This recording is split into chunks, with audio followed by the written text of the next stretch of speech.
Assalamualaikum warahmatullahi wabarakatuh dan salam sejahtera. Bertemu lagi dalam channel Kifli Production. Terima kasih kepada yang subscribe. Yang belum subscribe, mohon subscribe bagi menyokong saya untuk membuat video berkenaan dengan pertanian terutamanya.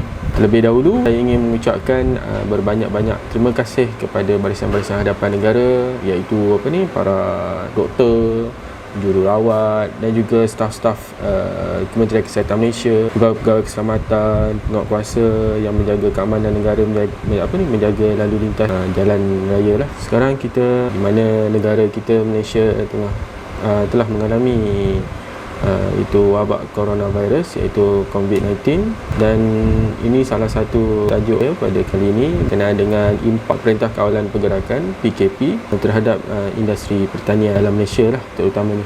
Pelbagai pendekatan yang diambil untuk membendung penularan virus ini, antaranya Perintah Kawalan Pergerakan PKP, dan juga kita perlu membersihkan diri, membersih tangan, memakai topeng mulut, dan juga menjaga jarak social distance sejauh 1 meter sama dengan 3 kaki.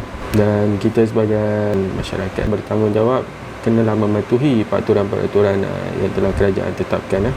Apa yang saya ingin bincangkan berkenaan dengan impak Perintah Kawalan Pergerakan ni terhadap industri pertanian adalah terdapat dua golongan yang akan merasai impak daripada perintah, iaitu golongan petani, peternak dan nelayan sebagai pengeluar ataupun pengusaha, dan juga impak kepada pengguna, iaitu pembeli. Okay, kita teruskan kepada ciri-ciri apa impak yang akan dirasai oleh golongan pengeluar, pengusaha, iaitu petani, peternak dan nelayan. Yang pertama, isu pelambakan. Maknanya barang terlalu banyak tapi tidak boleh dipasarkan. Yang kedua, isu harga. Lepas tu, isu kita nak pasarkan di mana. Seterusnya berkenaan dengan kesihatan pengusaha, kesihatan pekerja, dan yang menjadi kebimbangan pada mereka. Kedua, iaitu golongan impak akan merasai adalah pengguna, pembeli, iaitu cuma dia akan merasai impak dari segi harga. Okey, sebelum tu yang mana Kementerian Pertanian dan Industri Makanan telah menetapkan garis supaya dua golongan ini tidak merasai impak yang buruk atau teruk sangatlah, kerana pelbagai agensi di bawah kementerian ini telah bekerjasama dan memastikan industri pertanian, peternakan dan nelayan ini berjalan seperti biasa.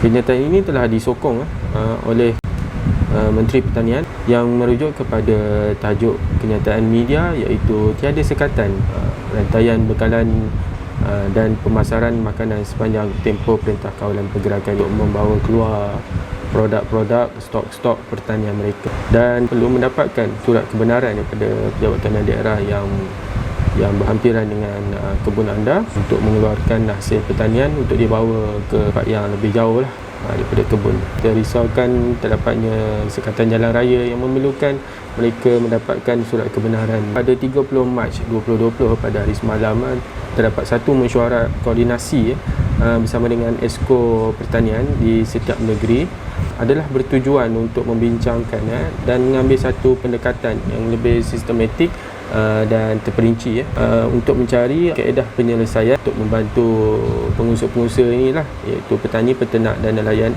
dalam menghadapi kesukaran mereka untuk menjual hasil pertanian akibat daripada Perintah Kawalan Pergerakan yang akan dilanjutkan hingga 14 April 2020.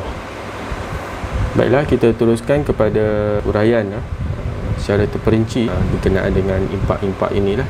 Yang pertama, iaitu dari segi harga, permintaan dan penawaran. Perintah Kawalan Pergerakan ini berikan kesan kepada pengusaha disebabkan oleh kurangnya permintaan dari pemborong dan peniaga lah. Dengan pengurangan peniaga di pasar ataupun kedai makan, menjadikan pemborong tidak lagi mengambil hasil pertanian daripada petani, peternak ataupun nelayan pada skala yang besar lah.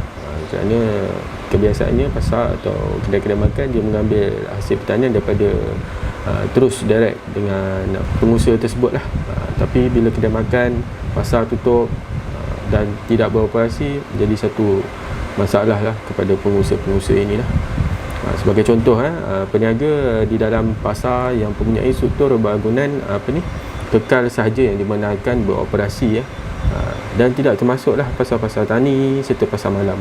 Ini sekaligus mengurangkan jumlah peniaga yang mengambil bekalan dan dari pemborong dan mengurangkan permintaan kepada pengeluar. Ia juga memberi impak kepada harga hasil pertanian di pasaran.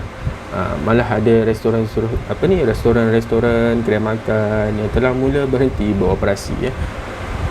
Sesetengah pengeluar juga mengadu mengenai penurunan harga jualan. Baiklah, hasil pertanian yang sedia ada ni untuk dituai perlu disimpan. Biasa kalau berlakunya pelambakan, mereka perlu simpan hasil-hasil pertanian mereka di tempat penyimpanan kerana kurangnya permintaan. Sebagai contoh macam industri aquaculture, ini sekaligus menyebabkan kos penjagaan, terutama kos segi makanan ternakan, kos air, kos elektrik, kos pekerja. Jadi ia akan meningkatkan lagi lah dia punya kos. Sebagai contoh lagi, harga jualan buah tembikai jatuh kepada 70 sen 1 kilo saja berbanding di waktu cuti sekolah ataupun di waktu Perintah Kawalan Pergerakan tidak dilaksanakan. Harga boleh mencecah sehingga RM40 sen 1 kilo untuk buah tembikai. Bagaimanapun kerajaan tidak menghalang segala aktiviti pertanian seperti perikanan, pertanian dan peternakan supaya bekalan makanan mencukupi untuk rakyat. Yang kedua, berkenaan dengan jaringan pemasaran.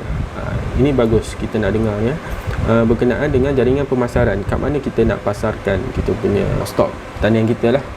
Di musim sekarang ini kemungkinan ramai yang tidak keluar, banyak membeli secara atas talian saja, ataupun menggunakan cash on delivery, COD.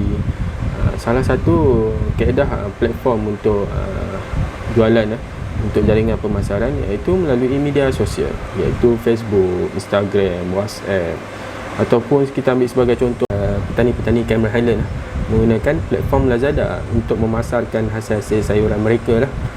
Ini salah satu langkah yang amat bijak lah untuk dipraktikkan kepada semua pengusaha-pengusaha atau pengeluar-pengeluar yang lain. Oleh itu, ia akan menggalakkan untuk menjual hasil pertanian secara atas talian ataupun perantaran secara terus ke rumah atau menjual secara sejuk beku. Cara ini dapat membantulah mengurangkan beban-beban pengusaha atau pengeluar. Dan ada juga pengusaha mengambil inisiatif dengan meminta pembekal mereka memanjangkan atau melewatkan tempoh pembayaran bekalan makanan, ternakan, bekalan pembajaan ataupun racun atau alatan-alatan yang diperlukan untuk digunakan untuk pertanian, peternakan ataupun digunakan oleh nelayan. Okey, yang ketiga berkenaan dengan pusat pengumpulan hasil ladang. Difahamkan terdapat 34 outlet yang peruncitan di bawah Fama untuk membantu usahawan dan rakyat dalam memasarkan dan membeli hasil pertanian. Jadi outlet-outlet ini menjual barang-barang segar, barang kawalan, gula, beras, barang-barang runcit untuk kegunaan harian pengguna. Ini mewujudkan outlet dinamakan Agrobazar Rakyat ABR ataupun Agrobazar Kedai Rakyat AKR. Dan anda boleh melawatilah laman Facebook Fama di setiap negeri masing-masing, tengok kat mana outlet-outlet itu berada lah. Fama akan menawarkan info-info jualan. Mereka akan info jualan-jualan dan juga outlet yang terdapat di negeri masing-masing. Kerjasama yang baik oleh Fama dan juga Jabatan Pertanian dapat memastikan pengeluaran hasil pertanian tidak terputus untuk kegunaan orang ramai. Okey, yang keempat berkenaan dengan bekalan stok pertanian ini mencukupi. Kerajaan telah memastikan stok-stok makanan mencukupi untuk kegunaan rakyat semasa Perintah Kawalan Pergerakan terutamanya stok beras negara, iaitu salah satu makanan harian, uji harian rakyat Malaysia. Dan kita ucapkan terima kasih berbanyak-banyak kepada frontliner kita ni iaitu petani, nelayan, peternak yang memastikan hasil-hasil pertanian kita ni mencukupilah untuk untuk dapat dipasarkan, untuk dijual kepada pengguna-pengguna lah. Dan saya memohon sangat-sangat supaya jangan membuat pembelian secara tergesa-gesa kerana makanan mencukupi lah. Ini pun saranan kerajaan, jangan kita buat pembelian secara tergesa-gesa. Yang perkara terakhir saya nak sentuh berkenaan impak ini berkenaan dengan kesihatan lah.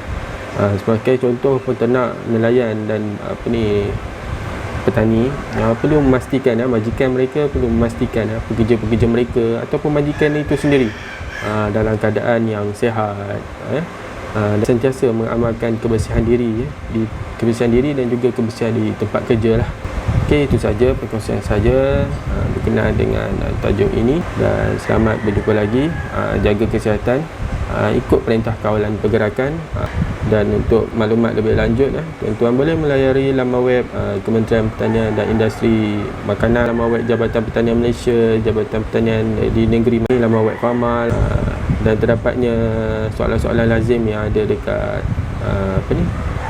Facebook mereka di Facebook Jabatan Pertanian Malaysia. Dan semoga berjumpa lagi. Jangan lupa like, komen dan subscribe. Assalamualaikum warahmatullahi wabarakatuh dan salam sejahtera.